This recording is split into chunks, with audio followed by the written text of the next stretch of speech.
Chaque jour, Charles et Carole vous présentent la leçon de l'école du sabbat.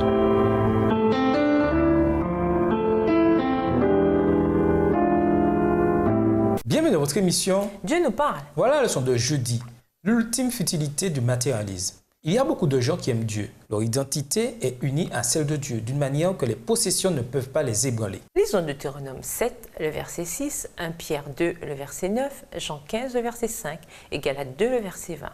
Que signifie le fait d'être la possession de Dieu? Où trouvons-nous notre véritable identité? Deutéronome 7, verset 6. Car tu es un peuple saint pour l'Éternel ton Dieu. L'Éternel ton Dieu t'a choisi pour que tu fusses un peuple qui lui appartient en tous les peuples qui sont sur la face de la terre. 1 Pierre 2, le verset 9. Vous, au contraire, vous êtes une race élue, un sacerdoce royal, une nation sainte, un peuple acquis, afin que vous annonciez les vertus de celui qui vous a appelé des ténèbres à son admirable lumière. Jean 15, verset 5. Je suis le cep, vous êtes les sarments. Celui qui demeure en moi et en qui je demeure porte beaucoup de fruits, car sans moi, vous ne pouvez rien faire. Galates 2, verset 20. J'ai été crucifié avec Christ, et si je vis, ce n'est plus moi qui vis, c'est Christ qui vit en moi. Si je vis maintenant dans la chair, je vis dans la foi au Fils de Dieu, qui m'a aimé et qui s'est livré lui-même pour moi. Dieu a dit, je suis le cep, vous êtes les sarments. Celui qui demeure en moi et en qui je demeure porte beaucoup de fruits, car sans moi, vous ne pouvez rien faire.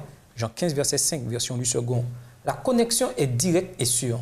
Toute vraie obéissance procède du cœur. Le Christ mettrait tout son cœur dans ce qu'il faisait. Si nous le voulons, il s'identifiera tellement avec nos pensées et nos aspirations, il rendra nos cœurs et nos esprits tellement conformes à sa volonté, au point qu'en lui obéissant, nous ne ferons que suivre nos propres impulsions. La volonté épurée et sanctifiée trouvera son plus grand bonheur à le servir. Quand nous connaîtrons Dieu comme il est possible de le connaître, notre vie deviendra une obéissance continuelle. Si nous apprécions le caractère du Christ, si nous sommes en communion avec Dieu, le péché nous devient odieux.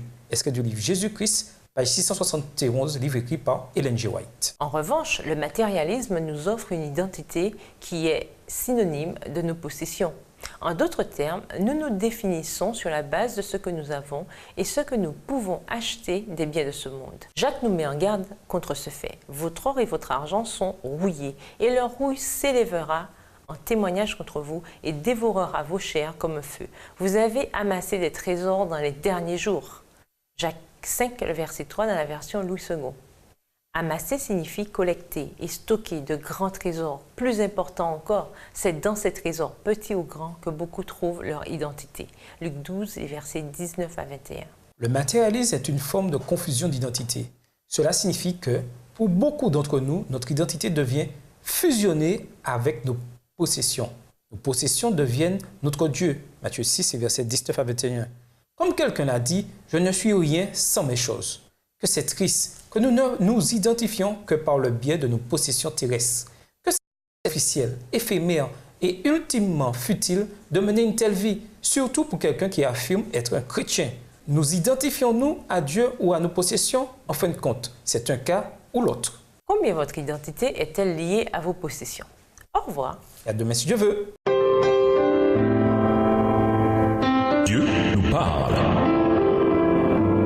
Chaque jour, Charles et Carole vous présentent la leçon de l'école du sabbat.